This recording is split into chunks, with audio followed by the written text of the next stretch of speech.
大家好，我是邱平，我现在在陕西榆林地区，刚刚从山西过来，因为我要一路向西去甘肃、去新疆，就往这边路过。陕西呢被称之为古豫陕西，你像我旁边站在这里啊，身后就是一个城墙，它这里被称之为古堡，是明朝榆林地区36个古堡之一，保存的相对来说比较完好。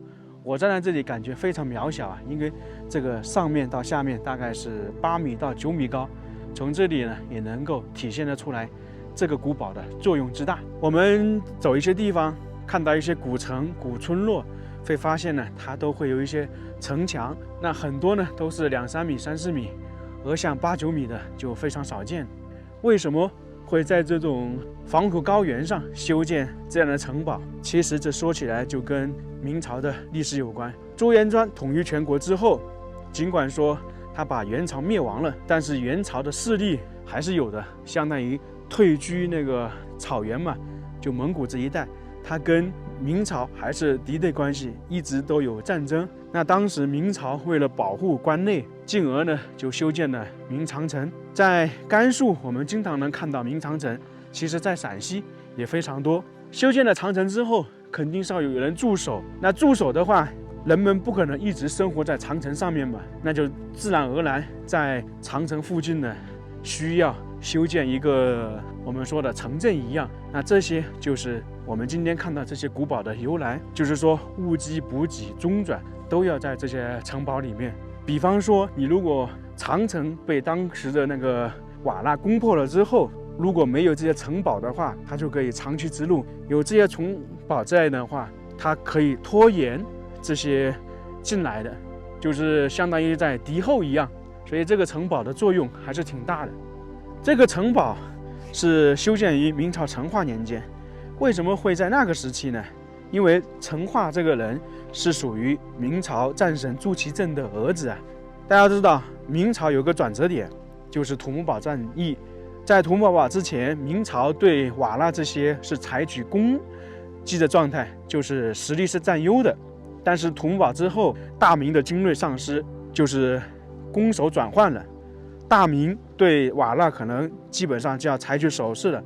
采取守势怎么办？明长城还有这些城堡就比较要进行完善，要进行建造了。所以我们看到很多明朝的城堡呢，都得成化那个时期修建的。因为朱祁镇第2度登上皇位，他也没心情管这些，因为他要巩固地位，然后把这些烂摊子留给了他儿子成化，进而呢他们就要把这些东西弄好。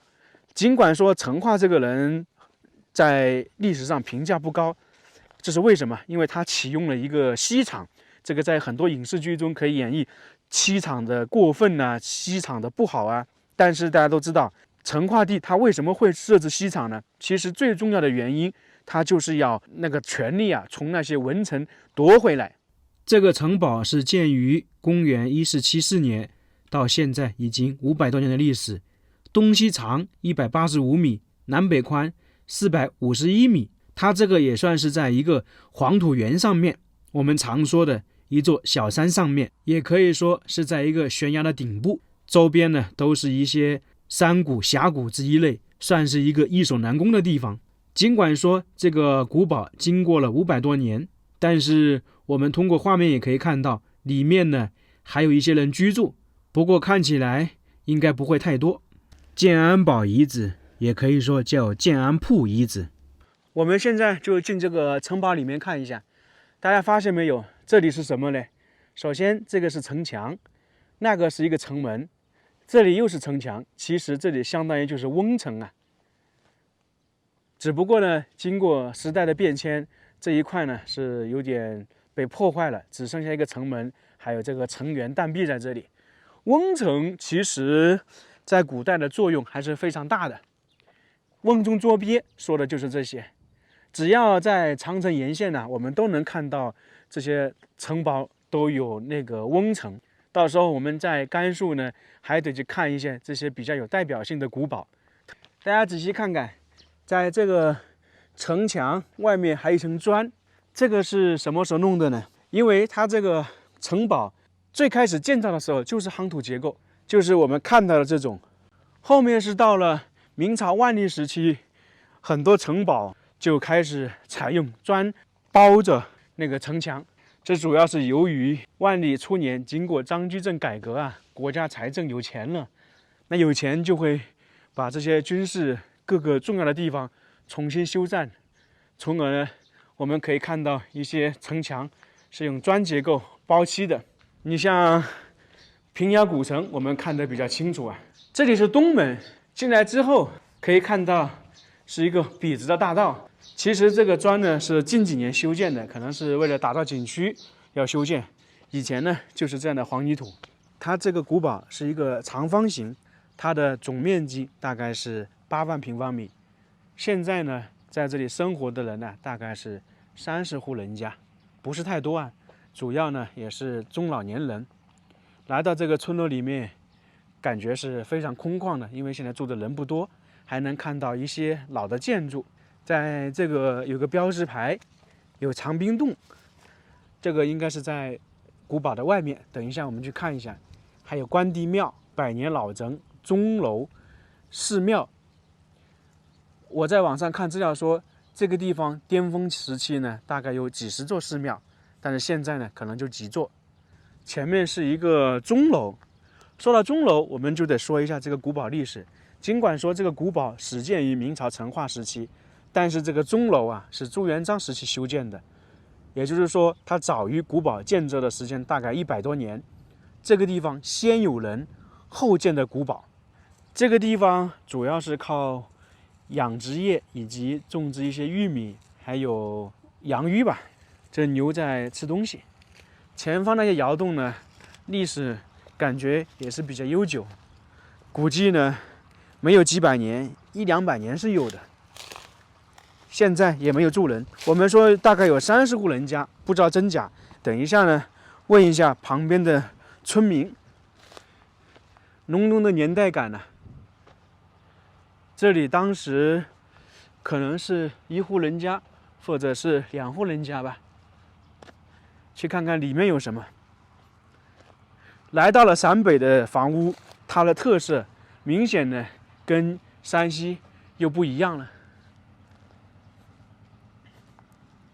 每个地方的房屋啊都有它的特色。这里是一个卧室，它2个炕，中间是烧火的。然后它这个窑洞也是砖砌成的，上面用了一层泥土把它覆盖。准备种玉米是吧？我种玉米。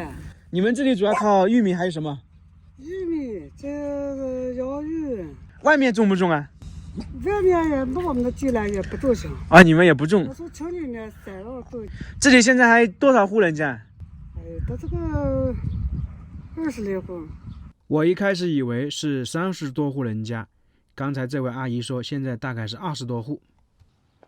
我们刚才也看到这里有很多养殖的，就是养牛、养羊等等。然后呢，年轻人出去上班了，中老年人可能就会在家里养点东西，然后种点洋芋、小麦这些。阿姨，这里还有个百年古井吗？在哪里啊？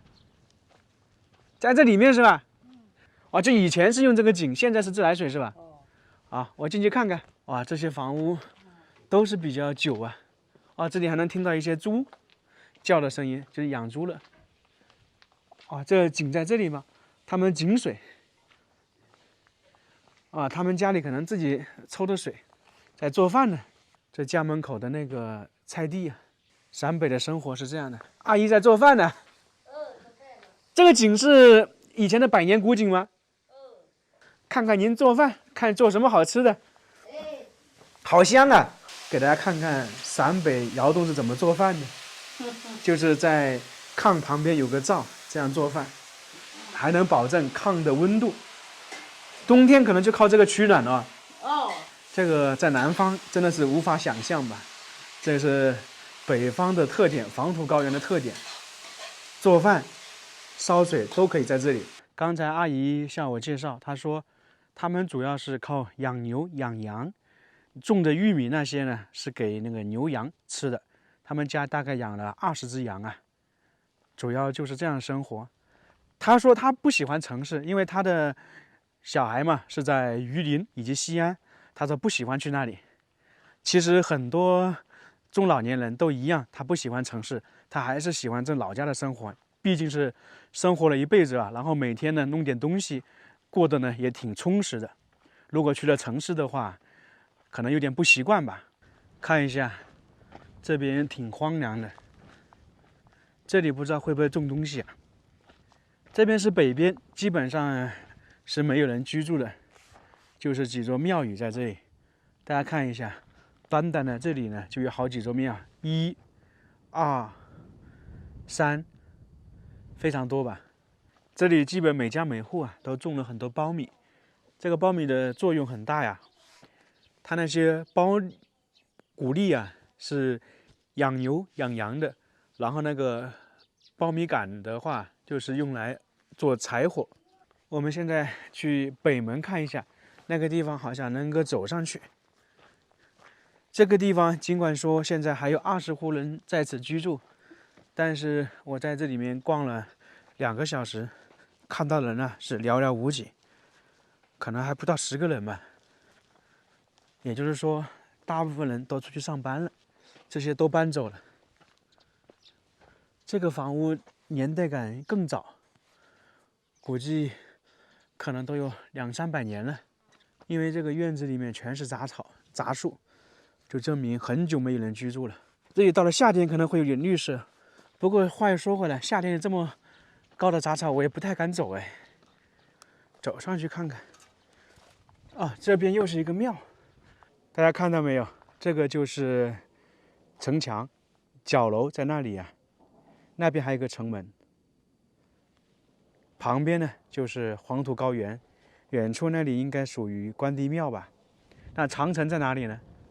来，烽火台，这样一路都是长城，所以它这个其实就在长城的沿线旁边。主要呢，这附近可能10多公里或者20公里的驻军呢，他如果换防，可能就要来到这个地方，因为整个榆林这个是36个。我们其实想一想，在明朝的时期，这里的生活还是挺艰难的。现在人们生活主要是集中在这个南面跟东面这一块。这个地方是钟楼，如果钟一响的话，那是不是代表这个地方有紧急事情呢？因为这个属于一个军事城堡的作用，我猜想有可能啊。在黄土高原，你可能看到的就是这种苍凉的感觉。到时候我们去了甘肃，走河西走廊，也可能是会这样的。在这些地方，你可能好远呢都看不到一户人家，在甘肃更是如此。黄土高原就是这个样子的。建安铺我们就看完了，尽管说现在住的人不是太多，它这里也算是一段历史的变迁，一段历史的演绎。